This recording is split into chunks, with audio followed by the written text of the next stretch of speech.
1876년 봄, 중국의 서쪽 끝, 타는 듯한 붉은 사막의 한복판. 모래폭풍이 휘몰아치는 척박한 땅 위를 끝이 보이지 않는 긴 행렬이 묵묵히 걷고 있었습니다. 그 행렬의 맨 앞에는 한 노인이 말을 타고 있었습니다. 머리카락은 하얗게 새었고 폐병으로 인해 숨을 쉴 때마다 거친 쇳소리가 났습니다. 그는 65세에 늙고 병든 몸이었지만 눈빛만은 사막의 태양보다 더 뜨겁게 타오르고 있었습니다. 그런데 병사들의 시선은 노장의 등이 아니라 그 뒤를 따르는 낡은 수레 하나에 고정되어 있었습니다. 삐걱거리는 수레 위에는 칠흑같이 검은 물건 하나가 실려 있었습니다. 그것은 관이었습니다. 시체를 담는 관이었습니다. 전쟁터로 나가는 장수가 자신의 관을 직접 끌고 가는 이 기괴하고도 섬뜩한 광경. 조정의 대신들은 늙은이가 미쳐서 쇼를 한다며 비웃었고, 서양의 외교관들은 청나라 군대는 사막에서 자멸할 것이라고 조롱했습니다. 하지만 노인은 수레를 멈추고 병사들을 향해 포효했습니다. 보아라, 나는 살아서 저 옥관문을 다시 넘지 않을 것이다. 내가 적을 물리치지 못하고 죽는다면 내 시신을 이 관에 담아라. 내 뼈는 고향이 아니라 바로 이곳 전장의 모래 속에 묻힐 것이다. 이 노인의 이름은 좌종당. 오늘날 우리에게는 미국식 중화요리 제너럴 소 치킨의 주인공으로만 가볍게 알려져 있지만 사실 그는 썩어 문드러져 가던 19세기 청나라라는 거대한 제국을 오직 자신의 앙상한 두 어깨로 떠받치려 했던 마지막 거인이었습니다. 그는 과거 시험에 3번이나 떨어진 낙방생이었고 40살까지 시골에서 농사나 짓던 가난한 선비였습니다. 하지만 나라가 위기에 처하자 붓을 꺾고 칼을 들었습니다. 그는 태평천국의 난을 진압하며 피바다를 건넜고 서구 열강의 침략 앞에서는 오랑캐의 기술로 오랑캐를 무찌른다며 조선소를 짓고 대포를 만들었습니다. 그리고 인생의 황홍이 모두가 은퇴할 나이에 그는 다시 칼을 차고 자신의 관을 수레에 싣고 지도 밖으로 사라질 뻔한 영토 신장을 되찾기 위해 죽음의 사막으로 걸어 들어갔습니다. 가장 늦게 피었으나 가장 뜨겁게 타올랐던 불꽃. 스스로를 태워 제국의 어둠을 밝히고자 했던 한 남자의 처절한 사투. 오늘 이야기는 실패와 좌절 속에서도 결코 꺾이지 않았던 불굴의 의지, 그리고 죽음을 각오한 자만이 보여줄 수 있는 비장한 리더십에 대한 기록입니다. 관을 끌고 지옥으로 향했던 늙은 호랑이, 좌종당의 위대하고도 슬픈 대서사시 속으로 지금 함께 들어가 봅니다. 이야기를 시작하기 위해 우리는 1812년 중국 호남성의 한 가난한 마을로 가야 합니다. 이 시기에 청나라는 겉으로 보기엔 여전히 화려한 천조국이었습니다. 하지만 속은 이미 골물대로 골마 있었습니다. 관료들은 부패했고 황실은 사치에 빠져 있었으며 백성들의 삶은 지옥과 같았습니다. 무엇보다 무서운 것은 하얀 연기였습니다. 영국 상인들이 몰래 들여온 아편이 중국 전역을 뒤덮기 시작했습니다. 밭에서 쟁기를 잡아야 할 농부들이 아평울에 누워 몽롱한 눈을 하고 있었고 나라를 지켜야 할 병사들의 손에는 창 대신 아편 파이프가 들려 있었습니다. 좌종당은 바로 이런 시대, 지는 해의 기운이 완연한 때에 태어났습니다. 그의 집안은 찢어지게 가난했습니다. 아버지는 시골의 훈장 선생님이었는데 식구들의 입에 풀칠하기도 어려울 정도였습니다. 어린 좌종당의 기억 속에 남아있는 것은 배고픔, 그리고 밤늦도록 책을 읽던 아버지의 기침 소리뿐이었습니다. 하지만 이 소년에게는 남들과 다른 특별한 것이 있었습니다. 바로 오만함에 가까운 자존심이었습니다. 4살 때 할아버지가 그에게 등불을 보여주며 시를 지어보라고 하자 꼬마 좌종당은 이렇게 읊었다고 합니다. 등불 하나가 어둠을 밝히니 온 세상이 붉게 물드는구나. 어린아이의 입에서 나올 법한 말이 아닙니다. 그는 어릴 때부터 자신이 세상을 밝힐 불꽃이 될 것이라 믿어 의심치 않았습니다. 그러나 세상은 이 오만한 천재를 쉽게 받아주지 않았습니다. 당시 중국에서 남자가 출세하는 길은 오직 하나, 과거 시험뿐이었습니다.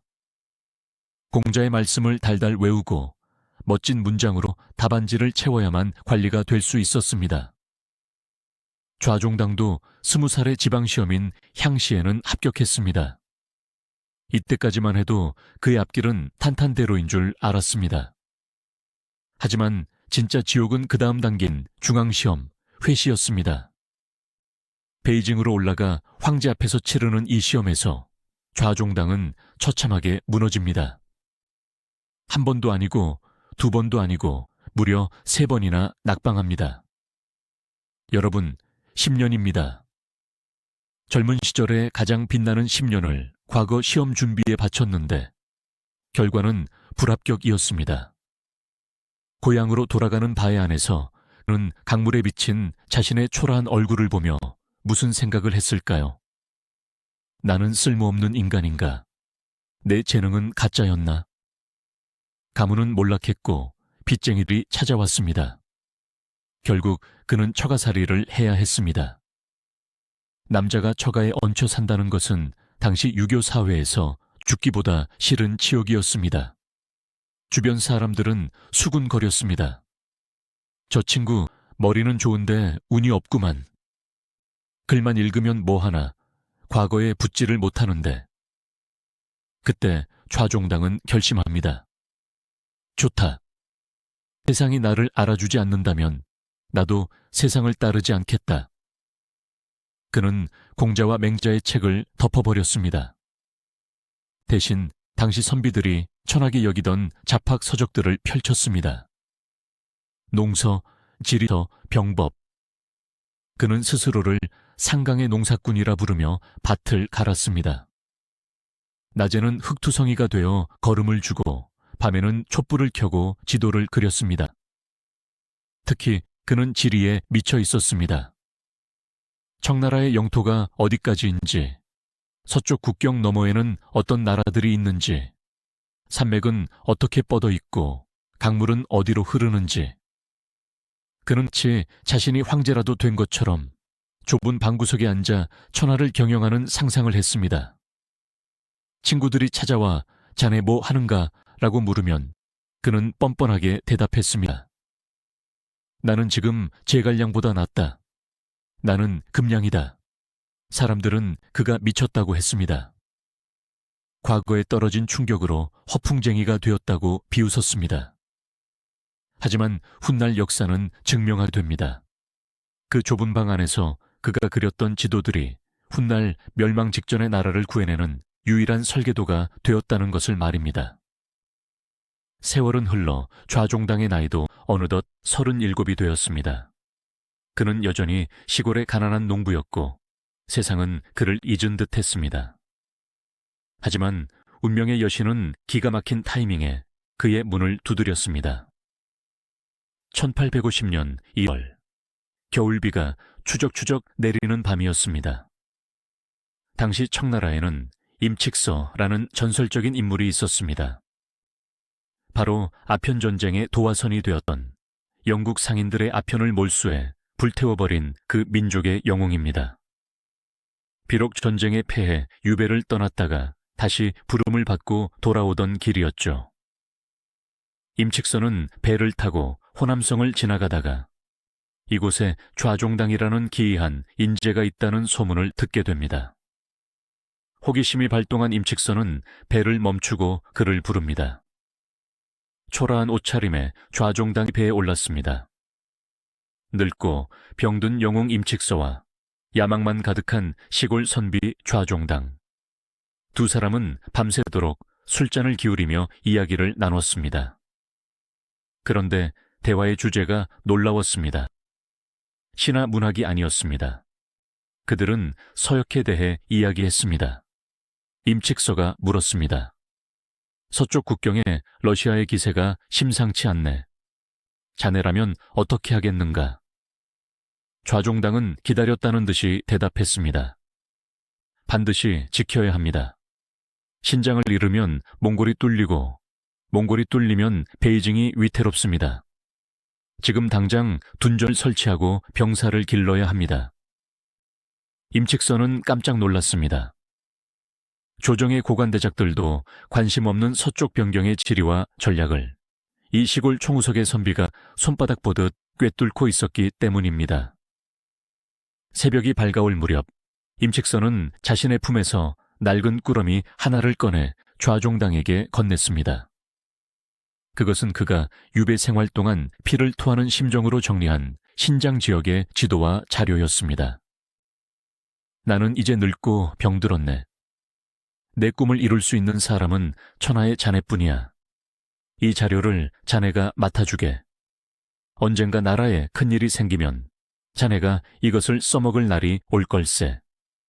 이것은 일종의 유언이자 횃불의 전달식이었습니다. 그로부터 몇 달 뒤 임칙선은 세상을 떠납니다. 그리고 그가 남긴 낡은 지도는 좌종당의 가슴 속에서 뜨거운 불씨가 되어 타오르기 시작했습니다. 하지만 그때까지도 좌종당은 몰랐습니다. 자신이 그 지도를 들고 정말로 그 먼 서역으로 떠나게 될 줄은. 임칙서가 죽고 얼마 지나지 않아 청나라 전역을 피로 물들인 대재앙이 터집니다. 바로 태평천국의 난입니다. 홍수전이라는 인물이 내가 예수의 동생이다 라고 주장하며 일으킨 이 반란은 굶주림에 지친 농민들을 흡수하며 삽시간에 불어났습니다. 반란군은 머리를 기르고 붉은 두건을 썼으며 닥치는 대로 관할을 부수고 관리를 죽였습니다. 청나라 정규군인 팔기군은 이미 종이 호랑이가 된 지 오래라 반란군을 보자마자 도망치기 바빴습니다. 반란군은 파죽지세로 북상하여 좌종당의 고향인 호남성 장사까지 포위했습니다. 성 안은 아수라장이었습니다. 성주는 겁에 질려 어쩔 줄 몰랐고 백성들은 짐을 싸서 피난 갈 준비를 했습니다. 바로 그때 누군가 외쳤습니다. 상강에 사는 좌종당을 불러오시오. 그 사람만이 우리를 구할 수 있어. 지푸라기라도 잡는 심정으로 관리가 좌종당의 집을 찾아갔습니다. 선생, 제발 나와서 우리를 지휘해 주십시오. 좌종당은 처음에는 거절했습니다. 평생 과거 시험에 떨어뜨린 나라, 자신을 알아주지 않은 조정에 대한 원망이 남아있었기 때문입니다. 하지만 고향 사람들이 학살당할 위기에 처하자 그는 마침내 털고 일어납니다. 내 칼을 가져오라 40살. 남들은 인생의 내리막을 준비할 나이에 좌종당은 처음으로 세상에 자신의 이름을 드러냈습니다. 그는 정식 관리도 아니었고 군인도 아니었습니다. 그저 자문관이라는 애매한 직함으로 성벽 위에 섰습니다. 하지만 지휘권을 잡자마자 그는 완전히 다른 사람이 되었습니다. 그는 겁에 질린 관리들을 호통쳐서 질서를 잡았습니다. 지금부터 도망치는 자는 지휘고하를 막론하고 목을 베겠다. 그는 밤낮으로 성벽을 돌며 방어시설을 고치고 식량을 배급하고 병사들의 사기를 북돋았습니다. 그가 그동안 방구석에서 읽었던 병법서들이 빛을 발하기 시작한 것입니다. 놀랍게도 3개월 동안 이어진 맹공격에도 장사성은 무너지지 않았습니다. 태평천국군은 결국 포위를 풀고 물러갔습니다.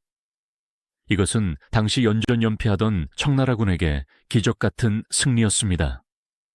사람들은 수군거렸습니다. 저 깐깐한 서생이 사실은 전쟁의 신이었구나. 이 소식은 곧바로 조정에까지 전해졌습니다.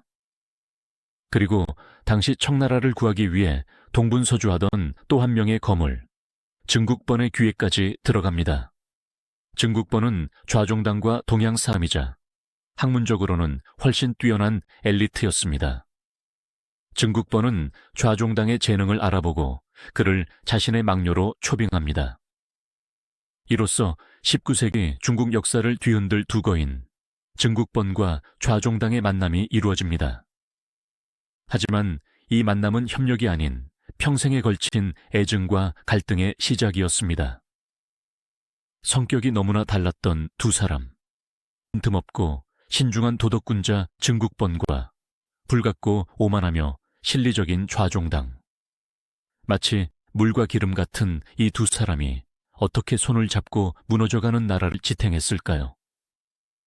그런데 여러분, 영웅들이 모이면 의기투합해서 잘해봅시다 하고 사이좋게 지낼 것 같죠? 천만에요. 하늘 아래 두 개의 태양은 없는 법입니다. 당시 난세가 배출한 두 거인, 증국본과 좌종당. 이 두 사람의 관계는 마치 물과 불 같았습니다. 아니, 좀 더 정확히 말하면 깐깐한 시어머니와 성질 고약한 며느리 같았다고 해야 할까요? 태평천국의 난이 걷잡을 수 없이 커지자 청나라 조정은 정규군으로는 도저히 안 되겠다고 판단했습니다. 그래서 지방의 유력자들에게 너희가 알아서 군대를 모아 싸워라라고 허락해 줍니다. 이때 등장한 것이 바로 증국본이 만든 의용군, 상군입니다. 증국본은 유교 경전에 통달한 대학자이자 인격적으로 매우 훌륭한 사람이었습니다. 그는 신중하고 예의 바르고 느긋했죠. 반면 우리 주인공 좌종당은 어땠습니까? 급하고 독설계, 거만하기 짝이 없었습니다. 증국본은 좌종당의 천재적인 군사 재능을 높이 사서 그를 자신의 참모로 영입했습니다. 하지만 좌종당은 증국본을 상사로 대우하지 않았습니다. 회의 때마다 좌종당은 증국본의 면전에 대고 비아냥거리기 일쑤였습니다. 대감, 생각이 그렇게 느려 터져서야 어느 세월에 적을 잡겠습니까? 답답해서 숨 넘어가겠습니다. 심지어 증국본이 전황이 불리해 고민하고 있으면 좌종당은 당신이 지휘를 못해서 그런 것 아니오 라며 호통을 쳤습니다. 주변 사람들이 조마조마해서 못 볼 지경이었습니다. 하지만 대인배였던 증국본은 껄껄 웃으며 넘겼습니다. 좌종당의 말이 기분은 나빠도 전술적으로는 항상 옳았기 때문입니다. 하지만 좌종당의 이 오만함은 결국 큰 화를 부르게 됩니다. 당시 번섭전이라는 고위 관리가 있었습니다. 이 사람은 황제의 친척벌 되는 귀족이었는데 무능하고 부패하기로 유명했습니다. 그런데 감히 좌종당 앞에서 거들먹거린 겁니다. 성질 급한 좌종당이 가만히 있었겠습니까? 이 탐관오리 놈이 어디서 감히. 좌종당은 그 자리에서 번섭전을 발로 차고 욕을 퍼부었습니다. 일개 참모가 황제의 친척인 고위 관리를 폭행한 겁니다. 이것은 명백한 하극상이었습니다. 앙심을 품은 번섭전은 베이징으로 돌아가 상소문을 올립니다. 좌종당이라는 자가 호남성에서 왕처럼 굴며 황실을 모독하고 있습니다. 이 자를 죽여야 합니다. 당시 황제였던 한풍제는 경노했습니다. 즉시 명령이 떨어집니다. 좌종당을 체포하여 즉결 처형하라. 여러분, 이때가 좌종당 인생 최대의 위기였습니다. 목이 달아날 판이었습니다. 감옥에 갇힌 좌종당은 죽음을 기다리고 있었습니다. 하지만 역사는 그를 버리지 않았습니다. 그의 구명운동에 나선 사람들은 놀랍게도 그가 평소에 무시했던 증국본, 그리고 조정의 실세들이었습니다. 그들은 알았습니다. 좌종당의 성격은 개차반이라도 그의 능력 없이는 이 난세를 끝낼 수 없다는 것을요. 특히 당시 황제의 최근이었던 반조음이라는 신하가 황제 앞에 엎드려 피를 토하듯 올린 상소문은 지금도 역사에 길이 남을 명문장입니다. 폐하, 국가에 없어서는 안 될 사람이 있습니다. 초나라에 인재가 많다지만 지금 좌종당 한 사람을 잃으면 호남 전체를 잃는 것과 같습니다. 천하의 하루라도 좌종당이 없어서는 안 됩니다. 천하의 하루라도 없어서는 안 될 사람. 이 한 문장이 황제의 마음을 돌렸습니다. 한풍제는 처형 명령을 거두고 오히려 그를 기용하기로 마음먹습니다. 죽음의 문턱에서 살아 돌아온 좌종당. 그는 이제 누군가의 흠모가 아니라 자신의 군대를 이끄는 진짜 장군으로 거듭나게 됩니다. 그는 고향으로 돌아가 자신만의 군대인 초군을 조직합니다. 이때부터 좌종당의 전설적인 무패 행진이 시작됩니다. 그는 절강성과 복건성 일대를 휩쓸며 태평천국군을 도륙냈습니다. 그의 전술은 잔혹했습니다. 잡초를 뽑을 때는 뿌리까지 뽑아야 한다는 신조로 항복한 적조차 용서하지 않았습니다. 백성들은 그를 두려워하면서도 난세를 끝내줄 영웅으로 숭배하기 시작했습니다. 태평천국의 난이 평정된 후 좌종당은 복건성과 절강성을 다스리는 총독 자리에 오릅니다. 가난한 훈장의 아들이 제국의 최고위직에 오른 것입니다. 이제 편하게 살 법도 한데 그는 또 일을 벌입니다. 그는 전쟁을 겪으면서 뼈저리게 느낀 것이 있었습니다. 우리가 서양 오랑캐들에게 당하고 반란군에게 고전한 이유는 딱 하나다. 무기가 낡았기 때문이다. 그는 공자왈 맹자왈하는 선비들의 비난을 무시하고 과감하게 서양의 기술을 받아들입니다. 그는 복건성맘이라는 곳에 거대한 조선소를 짓습니다. 서양의 기술을 배워서 서양을 제압한다. 그는 프랑스 기술자들을 초빙해 증기선을 만들고 대포를 주조했습니다. 당시 보수적인 관리들은 오랑캐의 기술을 쓰다니 나라가 망할 징조다라며 겁을 물었지만 좌종당은 콧방귀도 뀌지 않았습니다. 멍청한 놈들, 총알이 날아오는데 붓으로 막을 텐가. 이렇게 그가 해군력을 키우고 있을 때 제국의 반대편, 저 멀리 서쪽 끝에서 거대한 모래폭풍이 불어오기 시작했습니다. 바로 신장 위구르 지역의 반란이었습니다.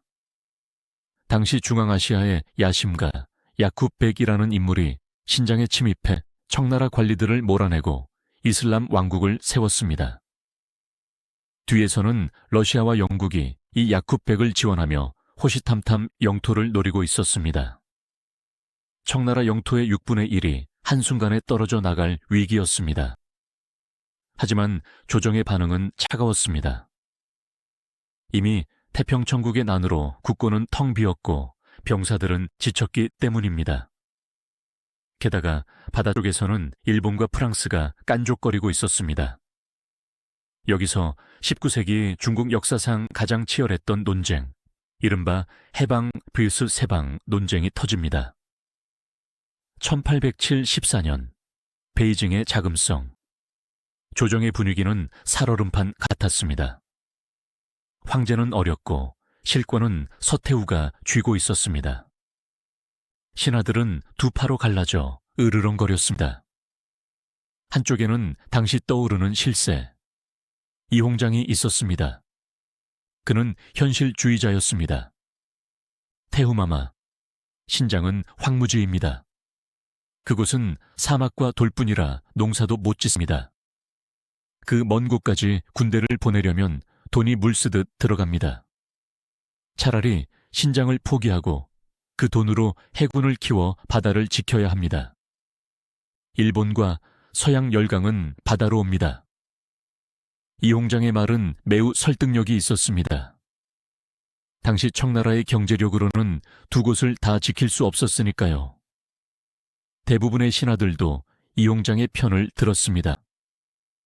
쓸모없는 땅덩어리 때문에 나라를 거덜낼 수는 없다는 것이었죠.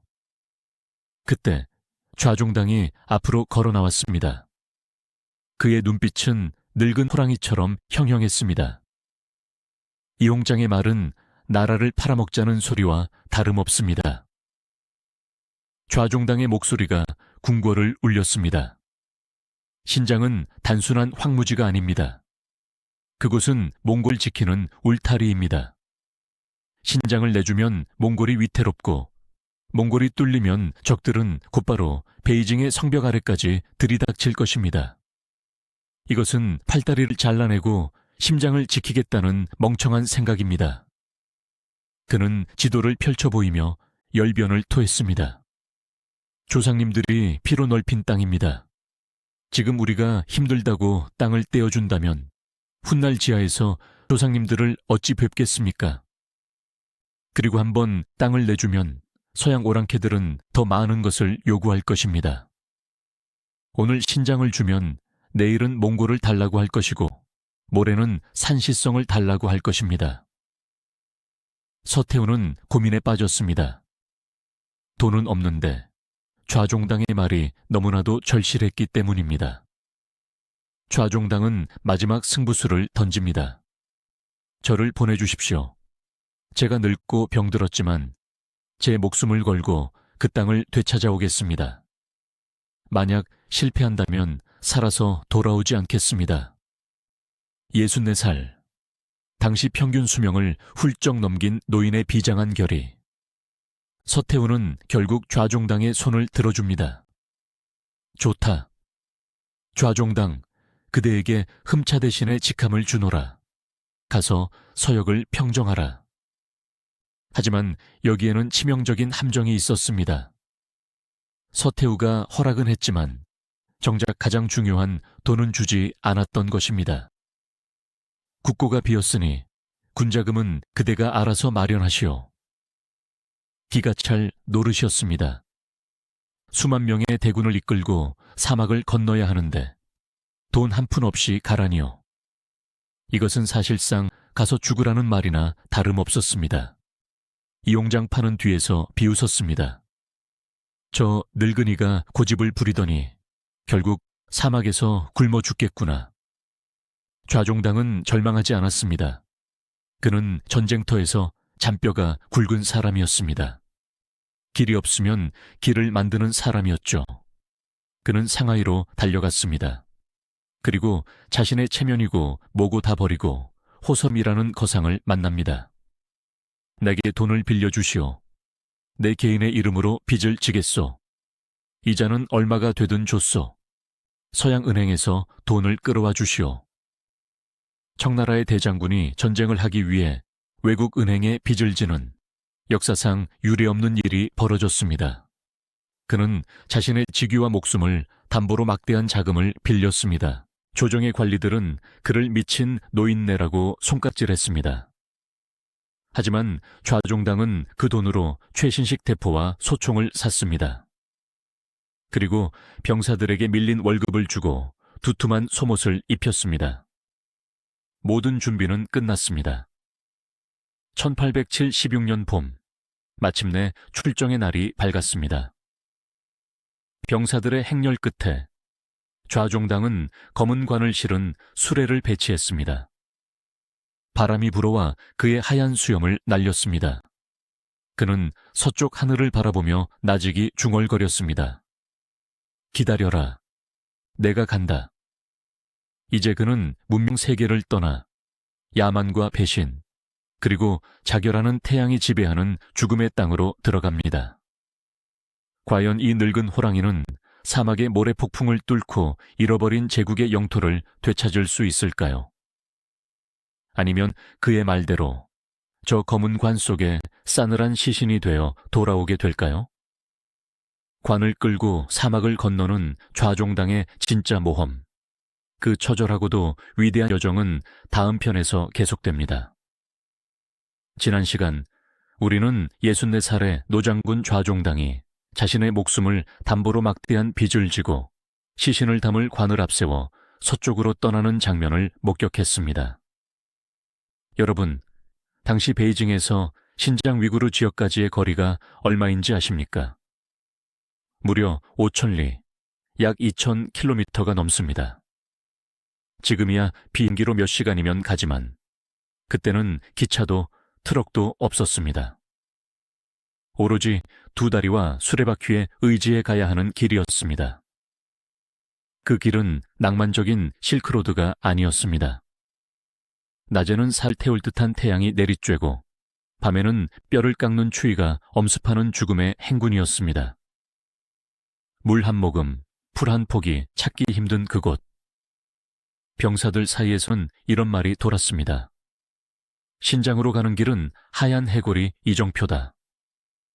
하지만 좌종당은 멈추지 않았습니다.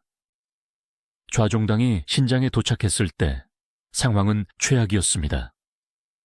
적장 야쿠백은 이미 신장의 대부분을 장악하고 요새를 구축해 놓았습니다. 그는 영국과 러시아로부터 최신식 소총과 대포를 지원받아 무장하고 있었죠. 조정의 관리들은 좌종당을 재촉했습니다. 돈을 그렇게 많이 썼으니 빨리 성과를 내시오. 당장 공격하시오. 하지만 현장에 도착한 좌종당은 의외의 행동을 합니다. 그는 공격하지 않았습니다. 오히려 1년이 넘도록 군대를 멈춰 세우고 꿈쩍도 하지 않았습니다. 그는 병사들에게 농사를 짓게 했습니다. 황무지를 개간하여 밀을 심고 수로를 팠습니다. 그리고 후방에서 식량과 무기를 실어 나를 수송로를 닦는 데만 몰두했습니다. 베이징에서는 난리가 났습니다. 좌종당이 늙어서 겁을 먹었다. 돈만 쓰고 놀고 있다는 비난이 빗발쳤습니다. 하지만 좌종당은 귀를 닫았습니다. 그는 알고 있었습니다. 이 전쟁의 적은 야쿠백이 아니다. 진짜 적은 배고픔과 거리다. 그 먼 곳까지 식량을 보급하는 것은 불가능에 가까웠습니다. 섣불리 공격했다가 보급이 끊기면 6만 대군은 싸우기도 전에 굶어 죽을 것이 뻔했습니다. 그래서 그는 현지에서 식량을 자급자족할 수 있을 때까지 기다린 것입니다. 이것이 바로 좌종당의 유명한 전략, 완진급전입니다. 나아갈 때는 거북이처럼 느리게, 그러나 싸울 때는 번개처럼 빠르게. 그는 마치 먹이를 노리는 맹수처럼 숨을 죽이고 발톱을 갈았습니다. 1년 반이라는 긴 기다림. 병사들의 창고에 곡식이 가득 차고 최신식 독일제 크루프 대포가 전방에 배치되었을 때 드디어 늙은 호랑이가 눈을 떴습니다. 1876년 8월 좌종당의 명령이 떨어졌습니다. 단숨에 친다. 적에게 숨 쉴 틈을 주지 마라. 첫 번째 목표는 북쪽의 요충지 우르무치였습니다. 야쿠백의 군대는 방심하고 있었습니다. 청나라 군대가 굶주리고 지쳐서 제대로 싸우지 못할 거라 생각했기 때문입니다. 하지만 그들이 마주한 것은 굶주린 오합지졸이 아니었습니다. 좌종당의 군대는 잘 먹고 잘 훈련되었으며 무엇보다 서양식 신무기로 무장한 최정예 부대였습니다. 독일제 크루프 대포가 불을 뿜었습니다. 쾅, 쾅, 사막의 정적을 찢는 굉음과 함께 성벽이 무너져 내렸습니다. 야쿠백의 병사들은 혼비백산했습니다. 그들은 청나라 군대가 이런 무기를 가지고 있을 줄은 상상도 못했습니다. 좌종당은 가마를 타고 최전선에서 지휘했습니다. 당시 그는 지병인 폐병이 악화되어 피를 토하고 있었습니다. 하지만 그는 물러서지 않았습니다. 내가 여기 있다. 대장군이 너희 뒤에 있다. 돌격하라. 노구의 사령관이 포탄이 빗발치는 전장에 버티고 서 있는데 어떤 병사가 물러서겠습니까? 청나라 군대는 성난 파도처럼 밀고 들어갔습니다. 난공불락이라던 우르무치와 그 주변 요새들이 추풍낙엽처럼 떨어졌습니다. 3개월. 단 3개월 만에 신장의 북쪽 절반이 평정되었습니다. 1년을 기다려 3개월 만에 끝낸 것입니다. 이 소식은 전 세계를 놀라게 했습니다. 영국의 더 타임스는 이렇게 보도했습니다. 중국의 늙은 장군이 사막에서 기적을 일으켰다. 이것은 나폴레옹의 원정에 비견될 만한 군사적 업적이다. 잠시 전쟁의 포화 속에서 피어난 아름다운 이야기를 하나 해야겠습니다. 좌종당은 징역하는 길마다 병사들에게 특별한 명령을 내렸습니다. 길가에 버드나무를 심어라. 병사들은 투덜거렸습니다. 전쟁하러 가기도 바쁜데 웬 나무입니까? 하지만 좌종당의 생각은 깊었습니다. 이곳은 사막이다. 그늘이 없으면 사람이 살 수 없다. 우리가 심은 이 나무들이 자라 숲이 되면 훗날 이곳을 지나는 상인들과 백성들이 쉴 곳이 될 것이다. 그리고 이 나무 뿌리가 흙을 잡아주어 길이 모래에 파묻히지 않게 할 것이다. 그는 자신의 봉급을 털어 묘목을 샀습니다. 그리고 척박한 땅에 물을 길어다 주며 나무를 심었습니다. 사람을 죽이는 전쟁터에서 생명을 심는 장군. 그가 심은 버드나무는 수천 리길을 따라 이어졌습니다. 사람들은 그 나무를 좌공류, 즉 좌공이 심은 버드나무라고 불렀습니다. 지금도 신장 위구르 자치구에 가면 도로변에 아름드리 버드나무들이 숲을 이루고 있는 것을 볼 수 있습니다. 150년 전 피 묻은 손으로 흙을 덮어주던 노장군의 마음이 그 푸른 잎사귀마다 서려 있는 것입니다. 훗날 한 시인은 이렇게 노래했습니다. 새로 심은 버드나무가 3000리에 이어지니 봄바람을 끌어들여 옥관을 넘게 했네. 북쪽을 잃은 야쿱백은 당황했습니다. 그는 남쪽의 투르판 요새로 도망쳤습니다. 하지만 전세는 이미 기울었습니다. 좌종당의 군대는 쉴 새 없이 몰아쳤습니다. 겨울이 오기 전에 끝낸다. 좌종당은 적의 내부 분열을 유도했습니다. 야쿱백의 부하들에게 편지를 보냈습니다. 야쿱백은 외세를 등에 업고 너희를 이용할 뿐이다. 항복하면 목숨은 살려주겠다. 동요가 일어났습니다. 그리고 1877년 5월 충격적인 소식이 전해집니다. 신장의 왕을 자처하던 야쿱백이 갑자기 사망한 것입니다. 그의 죽음에 대해서는 여러 설이 있습니다. 절망하여 독약을 먹고 자살했다는 설, 부에게 암살당했다는 설, 혹은 좌종당의 기세에 눌려 뇌출혈로 죽었다는 설 등입니다. 진실이 무엇이든 우두머리를 잃은 반란군은 모래성처럼 무너져 내렸습니다. 좌종당은 군대를 몰아 남쪽까지 파죽지세로 징역했습니다. 1878년 1월, 마침내 좌종당은 조정에 승전부를 띄웁니다. 신장 전역을 수복했습니다. 잃어버린 강토를 모두 되찾았습니다. 1년 반 만의 쾌거였습니다. 베이징의 조정은 축제 분위기에 휩싸였습니다. 불가능하다고 했던 전쟁, 모두가 반대했던 원정을 관을 끌고 간 늙은이가 해낸 것입니다. 하지만 여러분, 전쟁은 아직 끝난 것이 아니었습니다. 눈앞의 적 야쿱백은 사라졌지만 진짜 무서운 적이 어둠 속에서 모습을 드러냈기 때문입니다. 바로 북극곰 러시아였습니다. 좌종당이 신장을 되찾긴 했지만 신장의 가장 중요한 전략적 요충지인 1, 2 지역은 여전히 러시아 군대가 불법 점거하고 있었습니다. 러시아는 야쿱백의 난리통을 틈타 교민을 보호하겠다는 핑계로 슬그머니 군대를 보내 그 땅을 차지하고는 눌러앉아 버린 겁니다. 좌종당은 분노했습니다.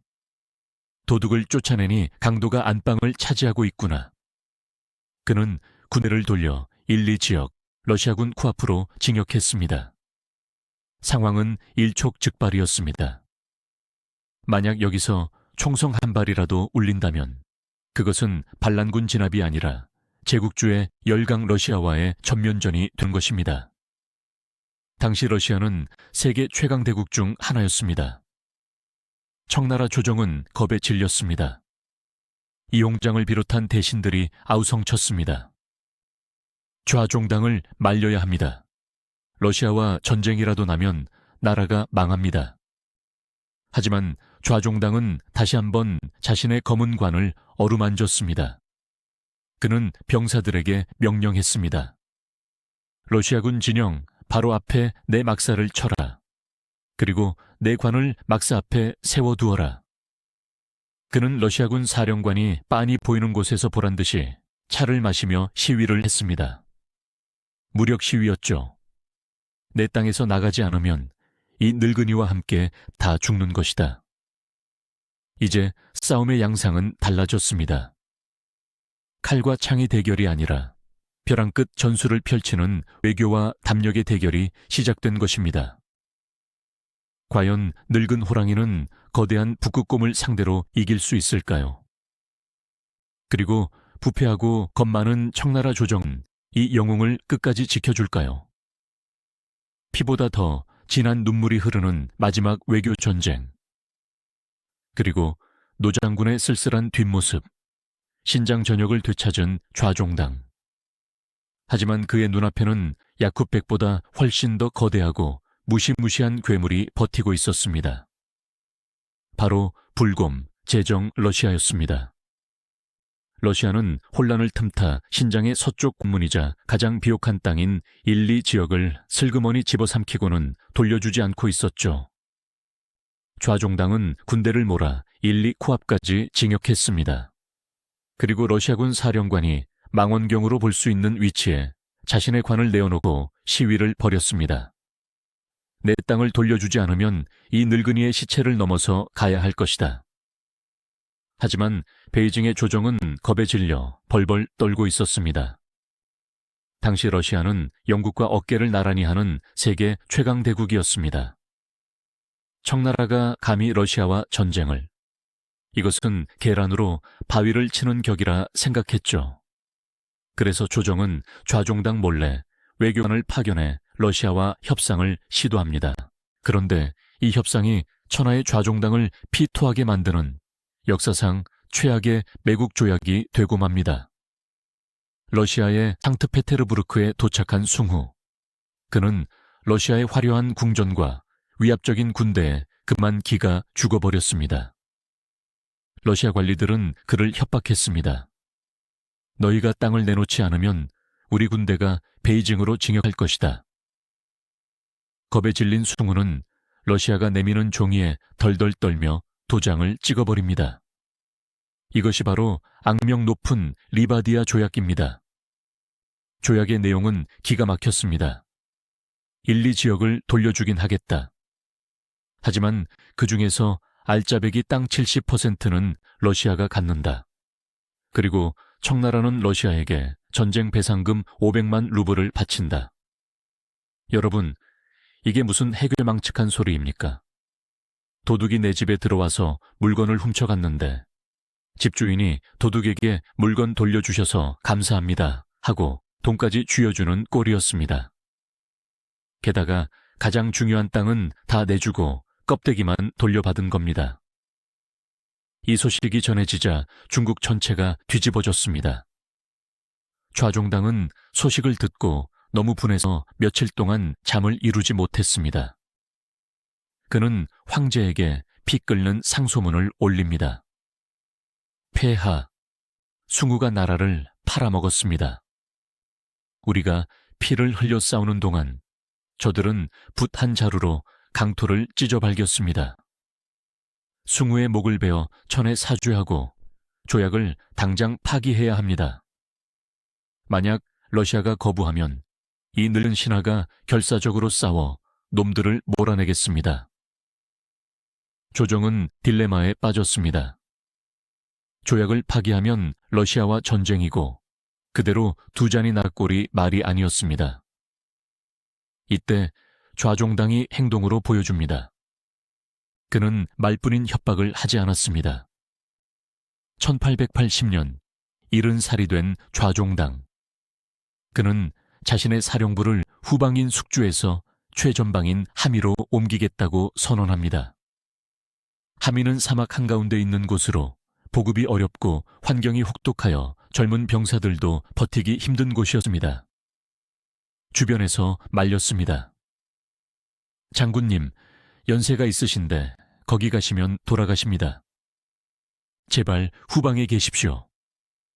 하지만 좌종당은 고개를 저었습니다. 내가 저 방에 있어야 병사들이 목숨을 건다. 그리고 내가 거기 있어야 러시아 놈들이 우리가 진짜로 전쟁할 각오가 되어 있다는 걸 알게 될 것이다. 그는 다시 한번 그 검은 관을 수레에 실었습니다. 그리고 아내와 자식들에게 유서를 썼습니다. 나는 이번에 살아서 돌아갈 생각이 없다. 나라의 수치를 씻지 못한다면 내 뼈를 사막에 뿌려라. 하루로 가는 길은 지옥이었습니다. 모래 폭풍이 불 때마다 좌종당은 기침을 하며 피를 토했습니다. 하지만 그는 감에서 내려 지팡이를 짚고 병사들과 함께 걸었습니다. 이 소식은 러시아군에게도 전해졌습니다. 그 미친 중국 장군이 관을 끌고 함이까지 왔다. 그는 진짜로 공격할 것이다. 러시아는 당황했습니다. 당시 러시아는 터키와의 전쟁으로 국력이 소모된 상태였습니다. 그런데 청나라 군대가, 그것도 서양식 무기로 무장하고 죽기를 각오한 군대가 덤벼든다면 러시아로서도 승리를 장담할 수 없는 진흙탕 싸움이 될 게 뻔했습니다. 좌종당의 이 무시무시한 벼랑 끝 전술이 러시아를 협상 테이블로 다시 끌어들인 것입니다. 여기서 아주 흥미로운 인연이 등장합니다. 좌종당이 칼을 들고 밖에서 러시아를 압박했다면 안에서 혀로 러시아를 설득할 새로운 외교관이 필요했습니다. 숭우 같은 겁쟁이 말고 진짜 배짱 있는 외교관 말이죠. 그 적임자로 지목된 사람이 바로 증기택이었습니다. 이 사람이 누구냐? 바로 좌종당의 평생 라이벌이자 앙숙이었던 증국번의 장남입니다. 참 묘한 운명 아닙니까? 아버지는 좌종당과 평생 으르렁거렸는데 그 아들이 좌종당과 손을 잡고 나라를 구하게 된 것입니다. 증기택은 아버지의 침착함과 서양의 언어 능력을 갖춘 뛰어난 인재였습니다. 그는 상트페테르부르크로 떠나기 전 좌종당에게 편지를 보냅니다. 장군께서 밖에서 북을 울려주시면 제가 안에서 담판을 짓겠습니다. 좌종당은 흔쾌히 답장했습니다. 걱정 마라. 내 군대가 내 뒤에 있다. 러시아 놈들이 헛소리를 하면 내 대포가 불을 뿜을 것이라고 전해라. 상트페테르부르크에서의 협상은 치열했습니다. 러시아 관리들은 여전히 고압적이었습니다. 책상을 치며 전쟁 불사를 외쳤습니다. 하지만 증기택은 눈 하나 깜짝하지 않았습니다. 그는 조용히, 하지만 단호하게 말했습니다. 우리 좌종당 장군이 지금 함의에 와 있습니다. 그는 관을 가져왔습니다. 당신들이 원한다면 전쟁을 할 수 있습니다. 하지만 그 대가는 러시아도 감당하기 힘들 것입니다. 좌종당이라는 이름 석자, 그리고 그가 끌고 온 관, 이것이 증기택의 가장 강력한 무기였습니다. 러시아는 결국 꼬리를 내렸습니다. 1881년 2월, 마침내 1, 2조약이 체결됩니다. 기적 같은 결과였습니다. 러시아가 뺏어갔던 1, 2지역 전체를 돌려주기로 한 것입니다. 물론 약간의 배상금은 주어야 했지만 영토를 온전히 되찾았다는 점에서 이는 청나라 말기 외교사에서 유일하게 승리한 조약으로 평가받습니다. 서양의 신문들은 대서특필했습니다. 중국이 깨어났다. 잠자는 사자가 눈을 떴다. 그리고 그 중심에는 칠순의 노장군, 좌종당이 있었습니다. 신앙과 인리가 모두 평정되었습니다. 좌종당의 명성은 하늘을 찔렀습니다. 백성들은 그를 좌공이라 부르며 신처럼 떠받들었습니다. 하지만 여러분, 역사 속에서 영웅의 말로는 항상 비슷한 것 같습니다. 공이 너무 크면 주군이 의심하는 법. 조정의 실권자 서태후와 만주족 귀족들은 좌종당이 너무 커지는 것을 두려워했습니다. 그가 막강한 군사력을 쥐고 서쪽에서 왕 노릇을 할까봐 겁이 난 것입니다.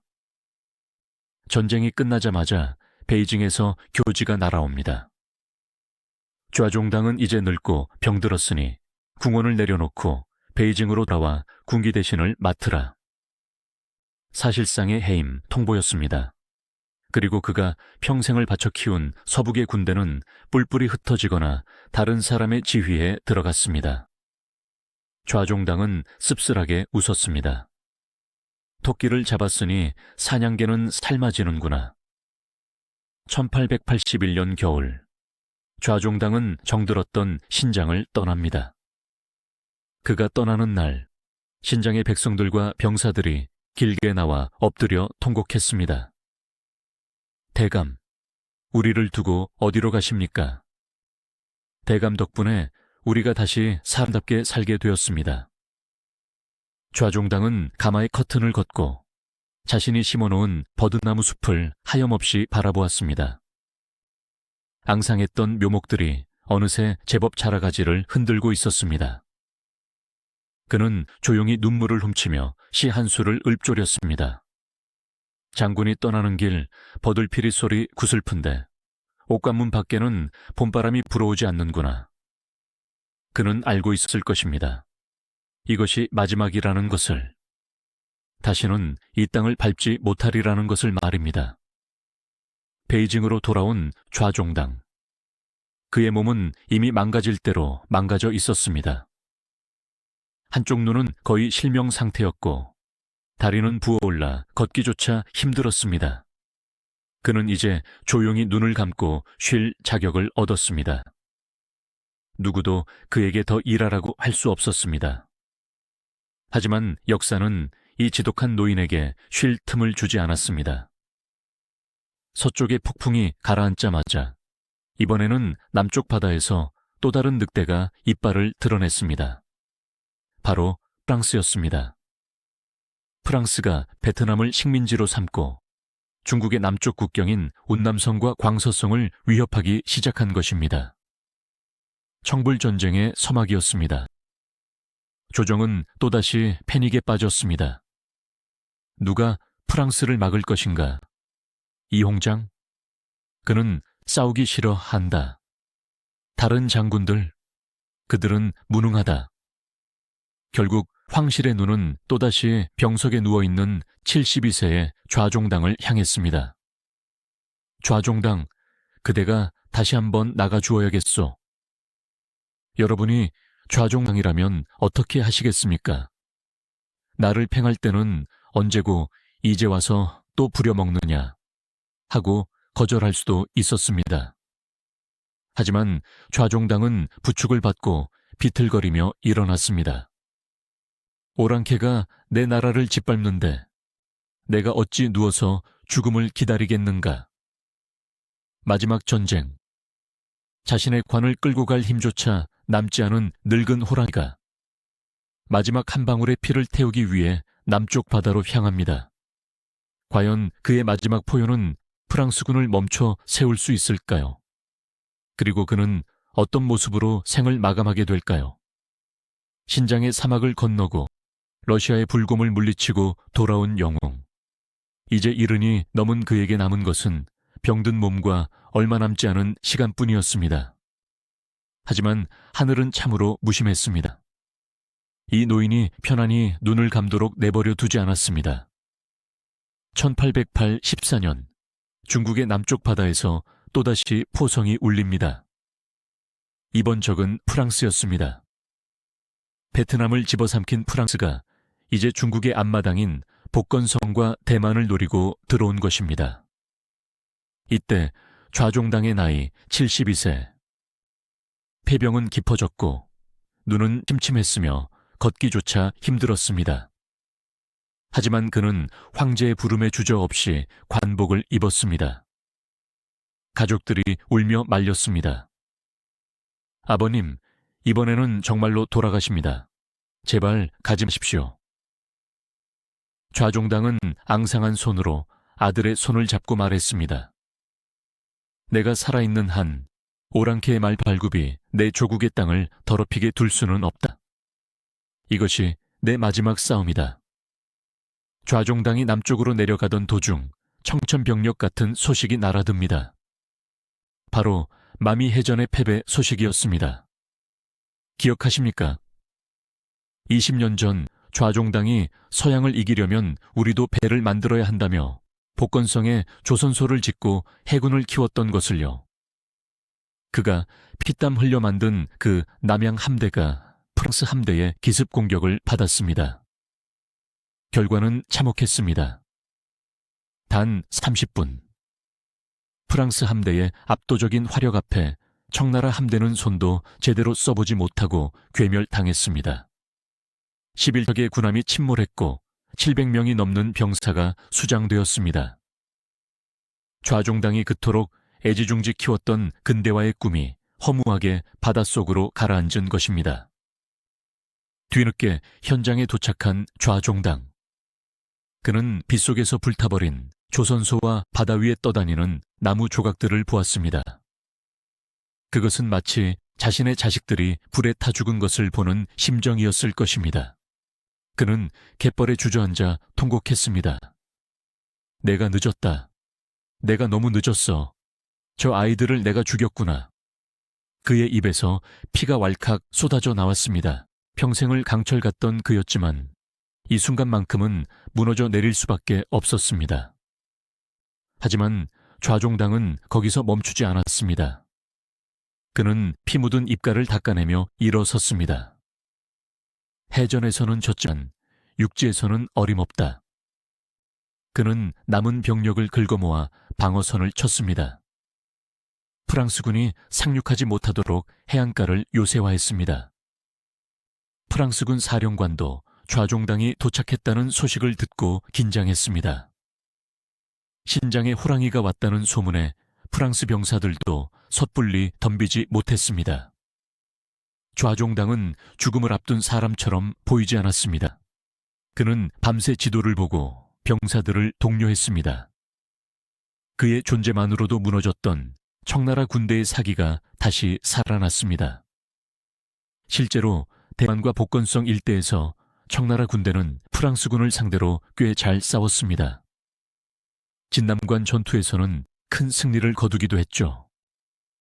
좌종당은 확신했습니다. 우리가 버티면 이긴다. 프랑스는 멀리서 왔기에 오래 버틸 수 없다. 그런데 바로 그때 등 뒤에서 비수가 날아옵니다. 베이징의 조정이 프랑스와 강화 조약을 맺으려 한다는 소식이었습니다. 이용장이 주도한 화친파가 더 이상 전쟁을 하면 나라가 망한다며 프랑스의 요구를 들어주고 전쟁을 끝내려 한 것입니다. 좌종당은 분노로 몸을 떨었습니다. 다 이겨가는 싸움이다. 지금 멈추면 죽어간 병사들의 피는 무엇이 된단 말이냐. 10년 전 신장에서도 그러더니 또다시 다 된 밥에 재를 뿌리는가. 하지만 늙은 장군의 목소리는 이제 너무 작았습니다. 조정은 그의 말을 듣지 않았습니다. 1885년 6월, 결국 굴욕적인 평화조약이 체결됩니다. 중국은 베트남에 대한 종주권을 포기하고 프랑스에게 문을 열어주어야 했습니다. 조약이 체결되고 3개월 뒤인 1885년 9월 5일, 복건성 복주의 사령부, 폭풍우가 몰아치는 밤이었습니다. 병석에 누운 좌종당의 숨소리가 거칠어졌습니다. 이제 때가 온 것입니다. 그는 마지막 힘을 짜내어 황제에게 보내는 유서를 구술했습니다.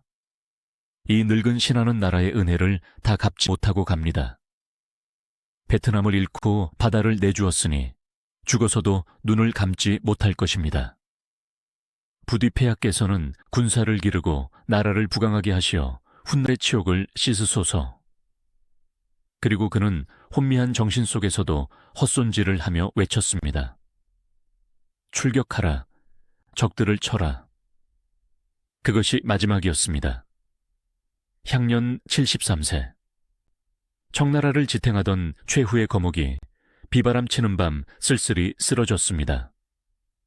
그가 죽고 난 뒤 사람들은 또 한 번 놀랐습니다. 그의 유품을 정리해보니 남은 재산이 거의 없었기 때문입니다. 그는 제국의 최고의 관직인 총독을 지냈고 수천만 금의 군자금을 주물렀던 사람입니다. 보통 관리였다면 어마어마한 부자가 되었을 것입니다. 하지만 좌종당의 통장에 남은 돈은 고작 2만 냥 정도였습니다. 그것도 방금 받은 봉급이 대부분이었고 빚도 있었습니다. 그는 자신의 봉급을 털어 병사들에게 속옷을 사입혔고 신장에 학교를 세웠으며 고향의 가난한 친척들을 도왔습니다. 정작 자신과 가족을 위해서는 한 푼도 챙기지 않았던 것입니다. 그는 죽어서도 자신의 관 하나만을 가지고 떠났습니다. 신장으로 갈 때 가져갔던 그 검은 관처럼 말이죠. 좌종당이 떠나고 20여 년 뒤 청나라는 결국 멸망했습니다. 그의 우려대로 서양 열강과 일본에 의해 갈기갈기 찢겨나갔죠. 하지만 좌종당이 목숨 걸고 지켜낸 땅, 신장만은 남았습니다. 지도를 한번 펼쳐보십시오. 오늘날 중국의 영토는 거대한 닭 모양을 하고 있습니다. 그 닭의 꼬리 부분, 광활한 서쪽 영토가 바로 신장입니다. 만약 그때 좌종당이 돈이 많이 드니 포기하자는 이홍장의 말을 들었다면? 지금 중국의 영토는 절반으로 줄어들었을 것입니다.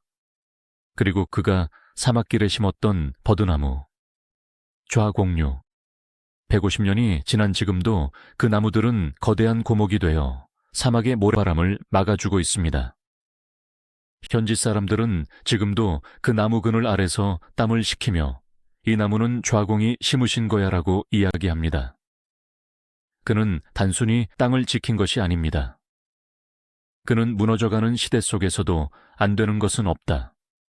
죽더라도 뜻을 굽히지 않는다는 강인한 정신을 유산으로 남겼습니다. 자, 이제 다시 처음의 이야기로 돌아가 봅니다. 우리가 흔히 먹는 매콤달콤한 닭고기, 요리, 좌종당게. 사실 좌종당 장군은 이 요리를 먹어본 적도 만든 적도 없습니다. 훗날 그의 고향 출신 요리사가 그를 기리기 위해 이름을 붙인 것이죠. 하지만 묘하게 어울리지 않습니까? 불처럼 뜨겁고 톡 쏘는 매운맛. 그 맛은 타협을 모르고 불의를 참지 못하던 깐깐하고 고집스러운 호남의 호랑이.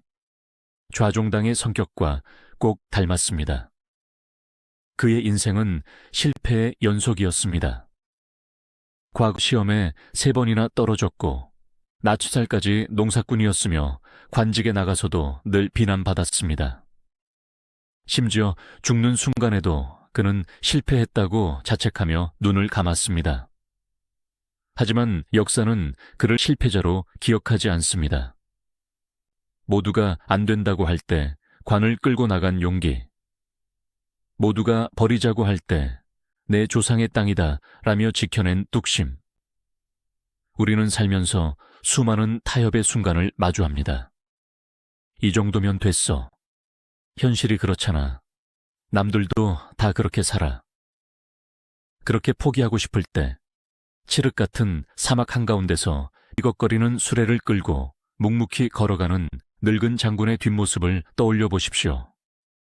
관을 짜놓고 싸운다. 결과를 장담할 수 없어도, 심지어 죽을 것이 뻔해도 가야만 하는 길이라면 주저하지 않고 발을 내디뎠던 남자. 제국을 등에 업고 관을 끌고 간 남자, 좌종당의 이야기였습니다. 감사합니다.